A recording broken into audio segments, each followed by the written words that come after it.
संदिग्ध बैंक ट्रांजैक्शनों से सरकारी फंड में सेंध का शक जताया गया है और इसी कड़ी में सीबीआई, ईडी और हरियाणा विजिलेंस की संयुक्त जांच जारी है। 90 से ज्यादा बैंक खातों को फ्रीज किया गया है। पूर्व बैंक अधिकारियों पर नेटवर्क चलाने का आरोप है। रकम को रियल एस्टेट और सोने में निवेश किए जाने के संकेत मिल पा रहे हैं। कई सरकारी विभागों के खातों में गड़बड़ी की भी आशंका है। 556 करोड़ रुपए की ब्याज राशि रिकवरी का दावा किया जा रहा है। दोषियों पर कड़ी कार्रवाई होगी, ये सरकार की ओर से स्पष्ट संदेश दिया गया है। तो देखिए, ये जो बैंक घोटाला है, इस बैंक घोटाले में लगातार जांच जारी है, कार्रवाई हो रही है, लेकिन ये कैसा पूरा मनी ट्रेल रहा है, इसके तार खोलने के लिए, इसके एक एक तार जुटाने के लिए लगातार देखिए कार्रवाई की जा रही है। शिकंजा एजेंसी की ओर से कसा जा रहा है। दोषियों पर कड़ी कार्रवाई की जाएगी, सरकार ने ये स्पष्ट कर दिया है। पूर्व जो बैंक अधिकारी थे उन पर नेटवर्क चुराने का आरोप भी लगा है। जो रकम थी, रकम को रियल एस्टेट और सोने में निवेश करने का आरोप है। कई सरकारी विभागों में जो खाते हैं उनमें भी गड़बड़ी के आरोप हैं। 556 करोड़ रुपए और ब्याज बकाया रिकवरी का दावा किया जा रहा है।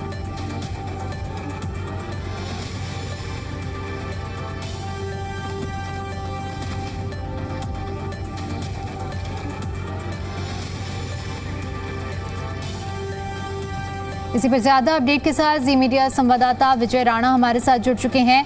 विजय, संदेश तो स्पष्ट है कि दोषियों पर कड़ी से कड़ी कार्रवाई होगी, लेकिन बड़ा सवाल ये है कि आखिर कितने और दोषी इस पूरे मनी ट्रेल में पाए जाएंगे? बिल्कुल, क्योंकि एसीबी इस मामले की जांच कर रहे हैं, उसके बाद सीबीआई भी इस मामले में जुड़ गई है। सीबीआई की ओर से भी जांच जारी है और लगातार जो आरोपी हैं वो सामने आ रहे हैं। और इसमें खास बात ये है कि सीबीआई जांच कर रही है, लेकिन सरकार भी सीबीआई का पूरा सहयोग कर रही है। सीबीआई जिस तरह की परमिशन सरकार से मांगती है, जिन भी अधिकारियों के खिलाफ की परमिशन मांगी जाती है, वो सरकार से दी जाती है। और जैसे जैसे मामला आगे बढ़ रहा है, नए नए आरोपी सामने आ रहे हैं। और खास बात ये भी है कि इस मामले में 4 अलग अलग विभागों के अधिकारियों को नौकरी से बर्खास्त भी सरकार की ओर से किया गया, जिनके खिलाफ ठोस सबूत सरकार को मिले। और इसके अलावा 2 आईएएस अधिकारियों को सस्पेंड भी किया गया, जिनके खिलाफ जो है सबूत मिले थे सीबीआई को। और ये जांच जो है लगातार जारी है और कई और आईएएस अधिकारी हैं जिनके खिलाफ जांच की परमिशन सीबीआई ने सरकार से मांगी है। और कईयों के लिए सरकार की ओर से परमिशन सीबीआई को दे दी गई है ताकि सीबीआई अपनी जांच आगे बढ़ा सके। इस मामले में बहुत से लोग शामिल हैं, क्योंकि न सिर्फ सरकारी अधिकारी, बैंक कर्मचारी भी हैं और जो लोग कुछ निजी लोग हैं वो भी इस मामले में शामिल हैं। कोई प्रॉपर्टी डीलर हैं, कई ज्वेलरी का काम करने वाले लोग हैं, ज्वेलर्स हैं, वो भी इस मामले में शामिल है। और कई लोगों के नाम सामने आ भी चुके हैं, जिनको लेकर जो जांच है वो जारी है। कई लोगों को हिरासत में भी लिया गया है। जो बैंक में घोटाला किया गया था, जो पैसे का गबन किया गया था, उस पैसे से बताया जा रहा है कि कई अलग अलग प्रॉपर्टियां खरीदी गई, सोना खरीदा गया, तो उसकी भी रिकवरी जो है वो की जा रही है। हालांकि सरकार का दावा है कि जितना पैसे का बैंक घोटाला हुआ था वो सारा ब्याज सरकार ने जो है वो वापस ले लिया है बैंक से।